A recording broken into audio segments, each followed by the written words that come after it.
जितने लोग पैदा होंगे हर आदमी सफल नहीं होगा। इसको नहीं पता है कि वो नालायक है। सबको बहुत सारे लोग ऊपर जाके नीचे गिरते हैं ना, देखा होगा ना जिंदगी में, ऊपर गया फिर नीचे गिरा। ये क्यों गिरते नीचे? सुन लो, घमंड में मत रहो, बड़े बड़े लोग गिरते, तुम कौन हो? कि आदमी जब आगे बढ़ता है ना तो घमंड भी आता है उसके पास, आता है, ये स्वाभाविक है। जानकारी से अगर जीवन बदलना होता तो गूगल है, सब अमीर होते। अब पता चल गया कि बड़ों का सम्मान करना चाहिए, लेकिन बड़ा आदमी आते मैं गरिया रहा हूं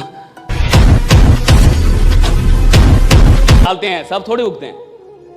और अगर उग भी गए तो कुछ को तो कीड़े ही खा जाएंगे। अच्छा, थोड़े पौधे भी हो गए तो बकरी खा जाएगी। और जरूरी नहीं है कि सब बड़े हो जाए तो सब में फल लगे, और अगर सब में फल लग भी जाए तो उसमें दाना भी हो, यह भी जरूरी नहीं। यह प्रकृति का नियम है साहब। जितने लोग पैदा होंगे हर आदमी सफल नहीं होगा। जितने लोग आए हैं हर आदमी यहां नहीं बैठेंगे। जितने लोग बैठेंगे सब नहीं सुनेंगे। जितने लोग सुनेंगे सब समझेंगे नहीं। जितने लोग समझेंगे सब स्वीकार नहीं करेंगे, और जितने लोग स्वीकार करेंगे सब इंप्लीमेंट नहीं कर पाएंगे, उस ज्ञान का उपयोग नहीं कर पाएंगे। इसीलिए तो सफल बहुत कम लोग होते हैं। किसको नहीं पता है कि वो नालायक है? सबको। नालायक आदमी तो ज्यादा जानता है कि मैं नालायक। हर नालायक आदमी को पता है कि मैं नालायक हूं। उसको पता है कि मैं 20 साल से नालायक हूं, लेकिन मजाल है कि कोई ब्रह्मा विष्णु महेश उसको उस नालायकी से हटा दे? नहीं, उसको कब से पता है। कौन नहीं जानता कि सफल होने के लिए क्या करना पड़ता है? सब जानते। मेरी क्या जरूरत? किसी की जरूरत नहीं है। इस दुनिया में किसी की जरूरत है आपको सफल बनाने? किसी की नहीं। सवाल इसका है कि आप बेहोशी से जागेंगे कब? आप होश में कब आएंगे? आपको कब लगेगा कि मेरे को कुछ करना है? आपको कब महसूस होगा कि जिंदगी कम है, वक्त कम है, कुछ करना होगा? आपको कब लगेगा कि वक्त बर्बाद हो गया? भाई 20 साल बर्बाद गए, 30 साल बर्बाद गए मेरे, और ऐसे जीने के लिए आया नहीं हूं मैं। ये होश में आना बड़ा मुश्किल होता है। जैसे आप होश में आते हैं, बाजार थोड़ा सा और पिला देता, फिर आप बेहोश हो जाते हैं, फिर आपको मजा आने लगता है। बड़ा मुश्किल है साहब खेल। मैंने कहा ना कि आप सफल होंगे, सवाल इसका है नहीं, वो तो आप हो ही जाएंगे। मैंने कहा गधे भी कमाते हैं। दुनिया में बहुत कम लोग होते हैं जिनकी फिलॉसफी होती है ये दिल मांगे मोर। बहुत कम लोग। ये दिल मांगे मोर, बहुत कम लोग। हर आदमी की ये फिलॉसफी नहीं होती ये दिल मांगे मोर। उसको जितना मिल गया उसमें खुश है। तो पहली कैटेगरी वो होती है जो आपकी बात नहीं सुनेगी। मैं आपको बता रहा हूं कौन। जो आपकी बात सुनेगी लेकिन करेगी नहीं। मैं बता रहा हूं कौन। जिसको लगता है मैं बहुत सफल हूं। और मूर्ख वही है जिसको लगता है वो बहुत सफल हो गया है। हर सफल आदमी को लगता है कि अभी मुझे बहुत कुछ करना है। हर बड़े आदमी को लगता है कि अभी बहुत कुछ करना है। हर चैंपियन को लगता है कि अभी तो नया रिकॉर्ड बनाना है। हर आदमी जिसको बहुत आगे जाना है साहब, उसको हमेशा लगता है कि अभी बहुत कुछ करना है। और हर आदमी जिसकी कहानी समाप्त होनी है उसको लगता है बहुत कुछ कर लिया है। अगर आपको अपनी कहानी समाप्त करनी है तो सोचिए मैंने बहुत कुछ कर लिया, राइट। और अगर आपको अपनी कहानी बड़ी बनानी है तो जिंदगी में चाहे कुछ भी हासिल क्यों ना हो जाए, जहां भी क्यों ना हो, वहीं बोलिए अभी बहुत कुछ करना बाकी है, राइट। अभी बहुत कुछ करना बाकी है। अभी बहुत कुछ करना बाकी है साहब। अभी तो यहां बहुत कुछ करना बाकी है, राइट। ये जो फिलॉसफी है कि अभी बहुत कुछ, ये दिमाग को जो इंसान पढ़ा है अभी बहुत कुछ करना बाकी है, वो मेहनत करता है, वो तैयार होता है चेंज करने, वो बदलता है, राइट। वो खुद को सुधारता है। उसको लगता है कि मैं अभी भी गलतियां कर रहा हूं। उसको लगता है मैं अभी भी गलतियां कर रहा हूं, राइट। और जैसे आदमी को अपनी गलतियां नहीं दिख रही, अब उसको लगता है मेरे पास कोई गलतियां ही नहीं है साहब। वो आदमी रुक गया है। मैं आपको बताया, रुक चुका है। दिमाग बंद कर लिया उस आदमी ने। देखते होंगे बहुत सारे लोग ऊपर जाके नीचे गिरते हैं ना, देखा होगा ना जिंदगी में। ऊपर गया फिर नीचे गिरा। ये क्यों गिरते नीचे? जब मैं ऊपर आ गया तो नीचे क्यों गिरा? ऊपर ही आना चाहिए था ना साहब। क्यों गिरा नीचे? क्या गिरने का मन था मेरा? जब आदमी ऊपर गया तो नीचे फिर क्यों गिर गया? क्या गिरने का मन था उसका? साहब इसलिए गिरा, दिमाग बंद कर लिया, सुनना छोड़ दिया, मानना छोड़ दिया। उसको लगने लगा मैं ही साला बापू, मेरे को सब कुछ आता है। और जिसको लगता है मुझे सब कुछ आता है साहब, उसका गिरना शुरू हो चुका। उसको पता नहीं गिर रहा है, वो गिर रहा है। वो जिसको लगता है ना मेरे को सब कुछ गिर रहा है, वो उसको पता है अभी गिरेगा, 6 महीने बाद पता चलेगा कहां था। और सुन लो, घमंड में मत रहो, बड़े बड़े लोग गिरते, तुम कौन हो? बड़े बड़े तुम कौन हो भैया? बड़ा बड़ा आदमी गिरता है। अभी तो 1000 करोड़ के आदमी भी नहीं हो। 10,000 करोड़ के आदमी थोड़े बैठे हो तुम इधर। लाख करोड़ के आदमी थोड़े बैठे हो तुम। लाख करोड़ का आदमी गिरता साहब। बड़ी बड़ी कंपनियां दिवालिया हो जाती हैं, दिवालिया। बैंक दिवालिया हो जाते हैं, बैंक दिवालिया हो जाते हैं। तुम कौन हो? आदमी हो, अभी बैंक नहीं हो। बचो घमंड से और ईश्वर से प्रार्थना करो कि जिंदगी में सब कुछ आ जाए। घमंड ना है ईश्वर, राइट? सबका घमंड ना है बस।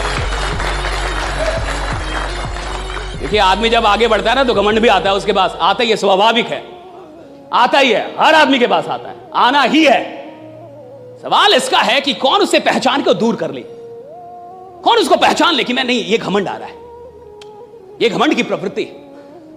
और जो इंसान होश में होता है वो घमंड पहचान लेता है। और ईश्वर की असीम कृपा होती है उन लोगों पे जिनको प्रसिद्धि मिले, सफलता मिले, बट घमंड ना मिले। यह असीम कृपा की बात है।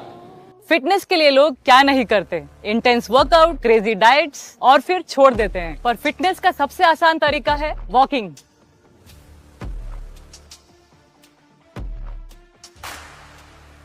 ओए साइना, આ તો આપણી સાયનાબેન છે। ओए पाजी, लेट्स गो। चल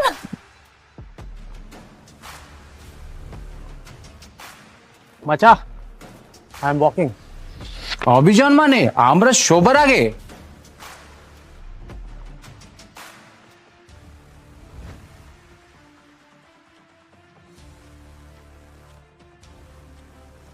स्टेपमेंट के साथ सब अचीव कर रहे हैं अपने डेली स्टेप गोल्स और कमा रहे हैं रियल क्रिप्टो रिवॉर्ड्स भी। आज ही फ्री साइन अप करें और पाए $10 वर्थ ऑफ क्रिप्टो रिवॉर्ड्स। अब चल रही है दुनिया, बदल रही है दुनिया। और जानकारी से अगर जीवन बदलना होता तो गूगल है, सब अमीर होते अब। और अब तो एआई आ गया। आप आजकल व्हाट्सएप पे एक एआई आ गया, देखिएगा, व्हाट्सएप पे एक एआई आया है, उससे जो पूछिएगा सब बताएगा, जो मांगिएगा सब देगा। ज्ञान का भंडार है एआई, भंडार। आप उससे जो ज्ञान मांगिएगा सब दे देगा। लेकिन सवाल इसका है ही नहीं ना कि ज्ञान कितना है, सवाल इसका है कि जो ज्ञान है वो जीवन में कितना है। मेरे व्यवहार में वो ज्ञान उतर पाया, या मुझे पता चल गया कि बड़ों का सम्मान करना चाहिए, लेकिन बड़ा आदमी आते मैं गरिया रहा हूं। बट पता तो है कि सम्मान करना चाहिए। नीरज चोपड़ा कहते हैं कि मैं बचपन में मेरा वजन काफी अधिक था, मैं 70 केजी का हो गया था जब 14 साल का था। तो मेरी दादी मुझे बहुत दूध दही सब कुछ खिलाती थी। तो 14 साल की उम्र में मैं 70 केजी का था और कुर्ता पैजामा पहनता था। तो लोग मुझे चिढ़ाते थे कि सरपंच आ गया, सरपंच आ गया, सरपंच बोलते थे। तो बच्चों से लड़ जाते थे। तो पूरा परिवार, संयुक्त परिवार था, तो उनके चाचा को बड़ी टेंशन हुई, सबको टेंशन हुई कि 70 केजी ऐसे कैसे चलेगा। तो एक जिम में एडमिशन करवा दिया और जिम में एडमिशन होने के बाद एक ट्रेनर लगवा दिया उनके पीछे। और जब उनका शरीर बढ़िया हो गया तो ट्रेनर बोला अब इनका क्या करना है। तो किसी को पता नहीं था कि इनका करना क्या है। और वो कहते हैं कि मेरे गांव में खेल और कुछ खास होता नहीं था, हमारा खेल से कोई खास नाता नहीं था। और फिर उनको खेल के बारे में पता चला, वो भी जावलिन में ही गए, गोल्ड लेके आए इंडिया के लिए। लेकिन वो एक बात कहते हैं कि मैं गोल्ड लेके आया, ये तो सबको पता है, लेकिन कई कंपटीशन में मैं अंडर 8 भी नहीं आया, ये लोग नहीं जानते। वो बोले कई खेलों में मैं पहले राउंड में छट गया, ये लोग नहीं जानते। मैं अंडर 5 नहीं आ पाया, अंडर 8 नहीं आ पाया, बिना किसी मेडल के बाहर निकल गया। कई ऐसी प्रतियोगिताएं जहां मैं पहले राउंड में छट गया, ये दुनिया को नहीं पता है। दुनिया इतना जानती मैं गोल्ड लेके आया। लेकिन वो एक कमाल की बात कहते हैं कि जब मैं छट के आता था ना, 8 में भी नहीं आया, अंडर 8 भी नहीं आया, राइट, 8 से बाहर रहा। जब मैं हार के आता था, वो कहते तब भी मैं परेशान नहीं होता था। तो मीडिया ने पूछा क्यों परेशान, इंटरव्यू क्यों परेशान नहीं होते थे। तो नीरज कहते हैं कि मैं इसलिए परेशान नहीं होता था क्योंकि उस वक्त भी मुझे पता होता था कि मैंने अपना बेस्ट दिया है, राइट, मैं जानता था कि मैंने अपना बेस्ट दिया है। क्या बात, क्या कमाल के लोग हैं। कह रहे हैं कि मैं जब हार के भी आता था तो ज्यादा परेशान नहीं होता था। तो इंटरव्यूअर ने पूछा भाई क्यों नहीं परेशान होते थे। क्या कि मुझे पता था मैं बेस्ट दे के आया। वो जानते थे कि मैं अपना बेस्ट दे रहा हूं। क्या कि मैं इस खेल में डूबता गया। जब मैं खेल खेलने आया मुझे ओलंपिक नहीं पता था, कि मुझे गोल्ड लाने की चाह भी नहीं थी। मैं तो जानते ही नहीं ओलंपिक क्या होता है और गोल्ड, ये तो सोचा नहीं था। कि मैं खेल में डूबने लगा। तो जब आदमी खेल में डूबेगा ना साहब, तो उपलब्धियां तो, जब आदमी काम में डूबेगा तो अमीरी तो आएगी ना। सवाल इसका है कि काम में आदमी डूब पा रहा है कि नहीं। और मेहनत वो करेगा जिसको काम से मोहब्बत हो जाए साहब। मेहनत वो नहीं कर सकता जिसको रिजल्ट से मोहब्बत हो जाए। सिर्फ रिजल्ट से जिसको मोहब्बत हो साहब, वो तो आसान रास्ते खोज लेगा। सिर्फ जिसको परिणाम से मोहब्बत है वो तो आसान रास्ते खोजेगा साहब, वो मेहनत नहीं खोजेगा। जिस आदमी को काम से मोहब्बत हो जाती है वो मेहनत में डूब जाता है, जिसको काम से मोहब्बत हो गई राइट, वो मेहनत में डूब